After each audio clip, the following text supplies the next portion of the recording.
Alors, dans cette deuxième vidéo, nous allons un petit peu améliorer le bloc 1 en ne faisant qu'une seule commande par jour. Parce qu'on a pu faire les tests tout à l'heure, on a pu voir qu'on crée plusieurs commandes pour le même jour.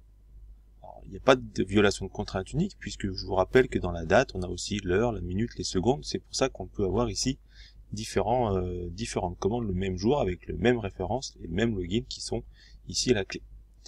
Alors, pour faire ça, on va voir plusieurs choses. La première chose, on va utiliser une variable vAvancement qui va nous permettre de détecter à quel niveau du code on est. Ça va être important puisqu'on va faire plusieurs requêtes de select into. Je vous rappelle, pour faire une requête et récupérer un résultat.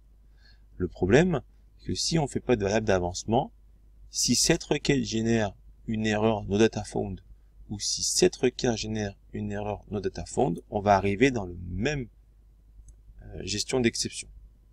Avec la variable vAvancement, à chaque fois qu'on passe une requête, on va augmenter vAvancement, ce qui nous permettra de tester ici quelle requête a généré un problème.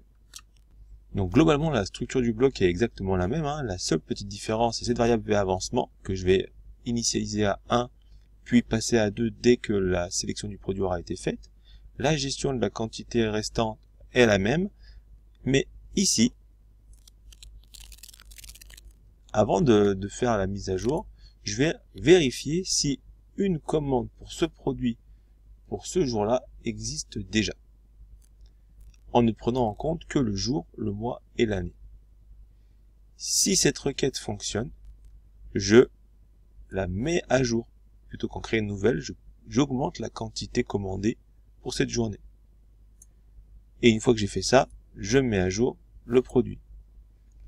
Si jamais cette requête génère une erreur,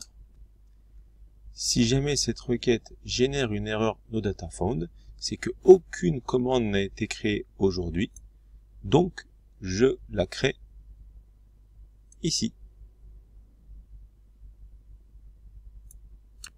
Et ensuite, je mets à jour la quantité de stock du produit. Alors, pour les essais, je réinitialise mes données.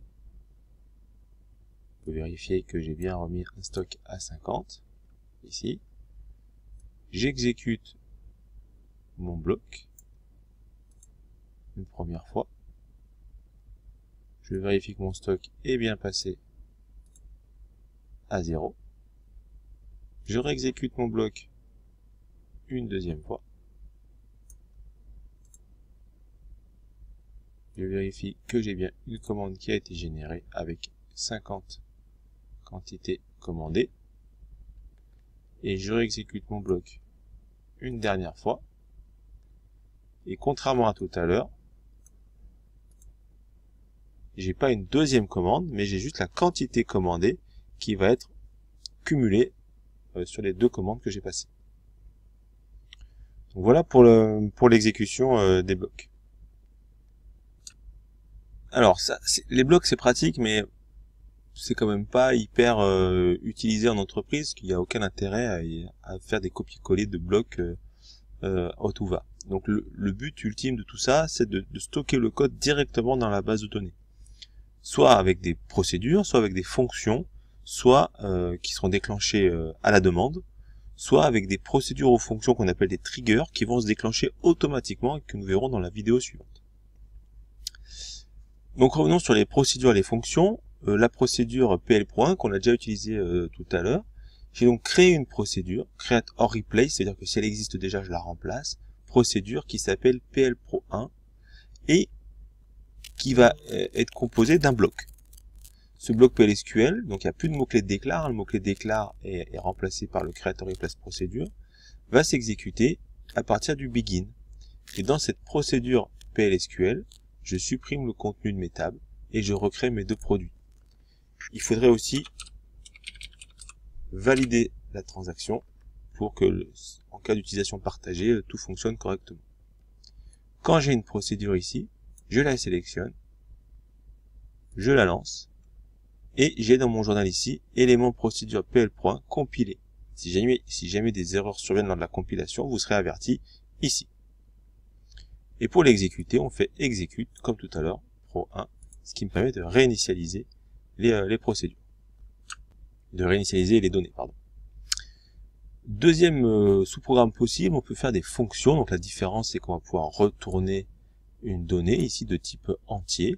Que ce soit pour les fonctions ou pour les procédures, on peut passer des paramètres en précisant le nom du paramètre et le type du paramètre. Donc comme tout à l'heure, moi j'utilise les types des bases de données. Donc ici j'ai fait une fonction d'exemple qui me permet de retourner la quantité en stock du produit passé en paramètre. J'ai fait simple et j'ai pas testé les exceptions pour savoir si le produit existait ou pas. Donc ça veut dire que ma fonction potentiellement peut ne pas marcher. Une fois que ma fonction est créée, je peux l'utiliser au sein de requêtes SQL classiques ici. Donc je peux utiliser ma fonction qui me renvoie 50. Donc l'étape d'après, c'est que je reviens sur le sujet principal de la vidéo, c'est que toujours avec mes chaises et mes produits et mes quantités, je fais une procédure PLPRO2 à qui je passe la quantité demandée et le produit pour qui je veux récupérer ce stock-là, et cette procédure va faire la même chose que faisait le bloc 2 tout à l'heure, c'est juste un copier-coller. Donc j'ai mis en commentaire les deux variables V quantité demandée et V produit, parce que j'ai les paramètres qui vont avoir ce rôle-là. Le reste du bloc ne change pas du tout. C'est exactement le même bloc. La différence, c'est que ici, donc si j'exécute ma réinitialisation ici, je peux appeler ma fonction plusieurs fois. Donc, petite erreur, j'ai corrigé, donc je peux exécuter ma procédure plusieurs fois en précisant ici les quantités et les noms de produits voulus. Et après, comme tout à l'heure, mes résultats vont s'afficher soit en commande, soit en erreur dans mes différentes tables. Alors j'ai un petit peu fait évoluer ici la gestion des erreurs. J'ai en plus du mot produit inconnu, j'ai rajouté le nom du produit que j'ai passé. Et pour ça, j'ai fait une concaténation entre le nom du produit et le message d'erreur que je voulais afficher. Voilà pour les procédures et les fonctions. Donc le contenu du bloc reste exactement le même. La seule différence, c'est qu'on remplace le mot-clé déclare ici par la création de fonctions, et que ce code-là va être enregistré dans la base de données et qu'on pourra l'appeler soit directement depuis le SGBD, soit depuis un programme distant. On se voit dans la vidéo suivante pour la gestion des triggers.